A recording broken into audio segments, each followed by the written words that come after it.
Pois bem, meus amados, nós retornamos para aqui podermos ampliar o significado de uma vida de fé, de esperança e de expectativa em Cristo Jesus.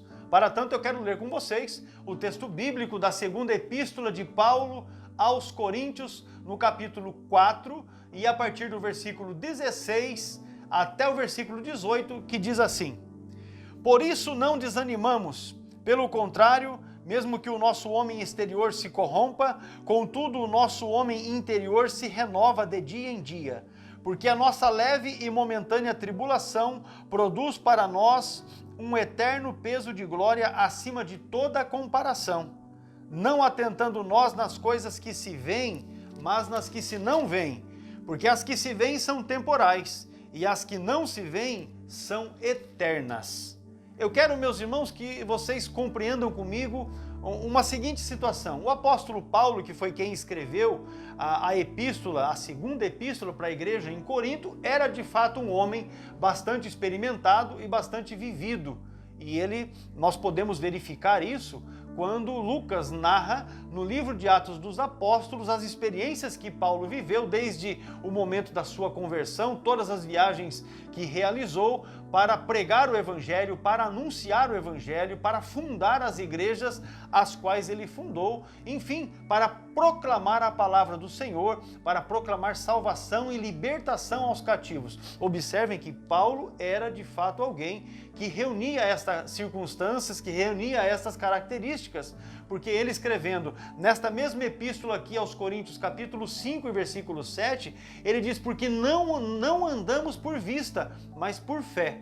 Nós não andamos por vista, mas por fé. Ele está simplesmente frisando que ele, assim como diz no texto do capítulo 4, ele é aquela pessoa que anda por fé. Por que isso? Porque nós observando esta trajetória de Paulo, nós vamos entender. Paulo sofreu bastante por causa do Evangelho. Paulo sofreu muito por se identificar como cristão.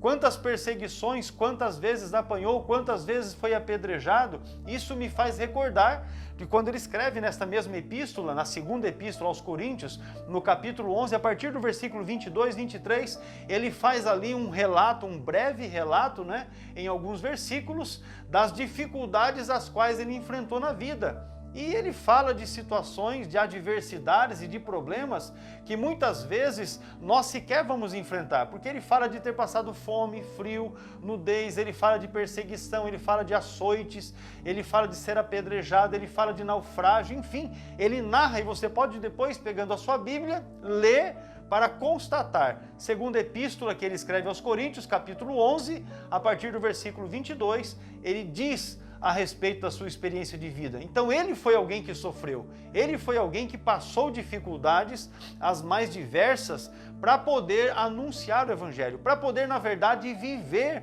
uma vida cristã abençoada na presença do Senhor. E não deve ser diferente com cada um de nós. Estamos vivendo aflições, estamos vivendo problemas, estamos vivendo solicitudes. Meu Deus, é assim o que ele tem dito no texto que lemos inicialmente, quando falamos na segunda epístola, capítulo 4, aos Coríntios, e versículos 16, 17 e 18. Estas aflições, e olha que ele viveu aflições das mais diversas, e ele diz, olha, estas pequenas, estas leves e momentâneas tribulações não são para ser comparadas com a glória futura. E por que ele está dizendo isso? Porque a expectativa era de muita alegria. A expectativa que Paulo tinha não era viver aquele momento e estar ali remoendo aquele sofrimento que passava por ser um crente em Jesus. Não, ele estava, na verdade, tentando contemplar pela sua fé o tempo de alegria que viria ao estar na presença do Senhor. E não deve, meus irmãos, ser diferente conosco, nós que vivemos no presente século, especialmente, e vivendo em tempos de pandemia neste ano de 2020. Olha quanta luta, quanto sofrimento, famílias que perderam entes queridos, esposas que perderam seu cônjuge, maridos que da mesma forma perderam seus cônjuges, pais e mães que perderam seus filhos e filhos que perderam pais, parentes próximos, líderes que eram aquelas pessoas que eram um norte para as nossas vidas espirituais, que se foram não é? E nós estamos aqui, por vezes, entristecidos e acabrunhados, e não devemos, porque o texto bíblico, e na verdade todo o contexto da Bíblia, diz que estes nós os veremos. Então é apenas um breve tempo para que nós possamos novamente estar com eles. De forma que o apóstolo Paulo, nesta sua palavra aqui na segunda epístola aos Coríntios, capítulo 4, dos versículos 16 ao 18, ele está dizendo: não podemos caminhar nesta terra olhando para estas coisas que nos rodeiam e que são, na verdade, passageiras. Elas vão se acabar, vão se desvanecer, mas devemos olhar por fé naquelas coisas que são eternas. E quando eu digo olhar por fé, é porque o escritor aos Hebreus, ele escreve no capítulo 11 e no versículo 1, uma verdade maravilhosa, e lá diz assim, Hebreus 11:1 diz: a fé é o firme fundamento das coisas que você não vê, mas que espera. Então, fé é a certeza daquelas coisas que você não vê, mas que você está, na verdade, aguardando que se torne uma realidade na sua vida. Então, o escritor aos Hebreus, ele está dando esta ênfase, e então nós vamos entender, porque ele começa a falar, o escritor aos Hebreus, no capítulo 11, ele começa a falar a respeito de alguns personagens, e ele vai citando ali, e eu vou destacar aqui alguns. Ele vai falar a respeito de Abel, ele também vai dizer a respeito de Noé, ele vai falar a respeito de Enoque, ele também vai citar o exemplo de Abraão, que é conhecido como o pai dos crentes pela fé, não é? Ele também cita Isaac, ele cita Israel, ele cita Sara, heróis da fé.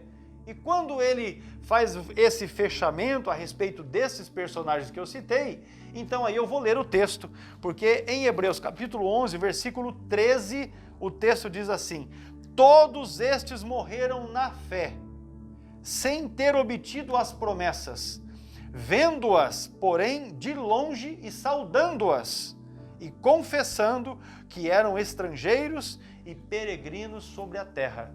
Todos estes, diz o texto aos Hebreus, morreram na fé, saudando-as de longe, ou seja, eles na verdade viviam nesta terra e entendiam que nesta terra estavam como peregrinos, que nesta terra era só uma coisa temporária e passageira, mas eles já estavam na verdade saudando as promessas as quais eles haviam recebido do Senhor.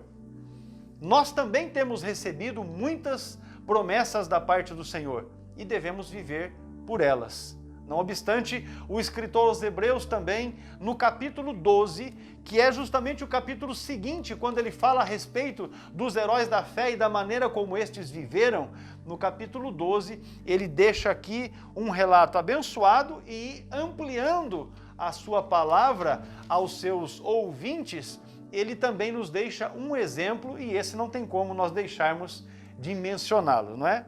O texto diz assim, de Hebreus 12, portanto também nós, visto que temos a rodear-nos uma tão grande nuvem de testemunhas, desembaraçando-nos de todo o peso e do pecado que tenazmente nos assedia, corramos com perseverança a carreira que nos está proposta.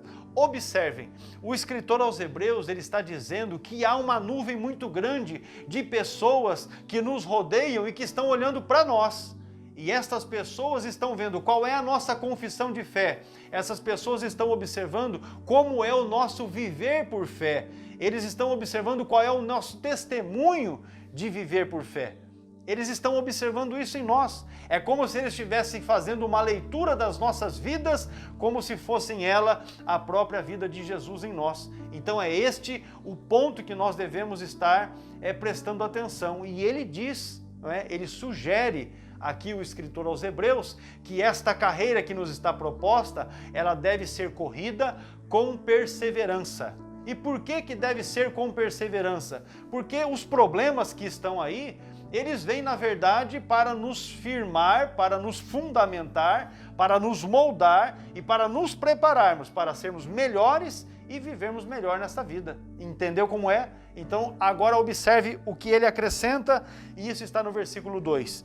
Ele diz, olhando firmemente para o autor e o consumador da nossa fé, Jesus, o qual, diz o texto, em troca da alegria que lhe estava proposta, suportou a cruz, não fazendo caso da ignomínia, e está assentado à destra do trono de Deus. O escritor aos Hebreus, no versículo 2, ele está dizendo, olha, você deve caminhar firmemente, olhando para o autor e o consumador da fé, Jesus, aquele que nos deixa o exemplo. E esse é que eu quero mencionar, porque Jesus não olhou para o sofrimento da cruz. E quando nós lemos os evangelhos, nós temos ali relato a respeito das perseguições que Jesus sofreu, da maneira como Jesus operou no seu ministério, dos milagres que ele realizou, do bem que praticou e da incompreensão que sofreu, a ponto de sofrer, de apanhar, a ponto de ser coroado com espinhos, a ponto de ser cuspido, a ponto de ser crucificado, a fim de ser morto. Entenda que isto é de fato o propósito de Deus para a salvação da humanidade, mas veja a que ponto Jesus suportou os desafios, porque ele tinha um propósito, ele tinha um alvo. E ele, o escritor aos Hebreus, está dizendo, olha, por conta da alegria que lhe estava proposta, ele suportou isso tudo. Então, eu quero dizer que por conta da alegria que nos está proposta, de uma vida em Cristo de eternidade a eternidade, nós devemos suportar as aflições, as dificuldades, os problemas desta vida, porque aquilo que nos está proposto é muito melhor. Você está sofrendo? Prossiga. Você está passando por luta? Prossiga. Você está passando por privações? Prossiga, prossiga olhando para o autor e o consumador da nossa fé, Jesus, aquele que suportou a cruz, não levando em conta, não levando em consideração aquilo que estava para passar, ou as dificuldades que ele estava por enfrentar, ou a humilhação que ele enfrentaria. A tradução da Bíblia que eu estou usando diz ignomínia, mas é humilhação. Não olhando para isso, ele enfrentou, venceu, e a Bíblia diz aqui no versículo 2, bem no seu finalzinho, diz assim, ó, e ele está assentado à destra do trono de Deus.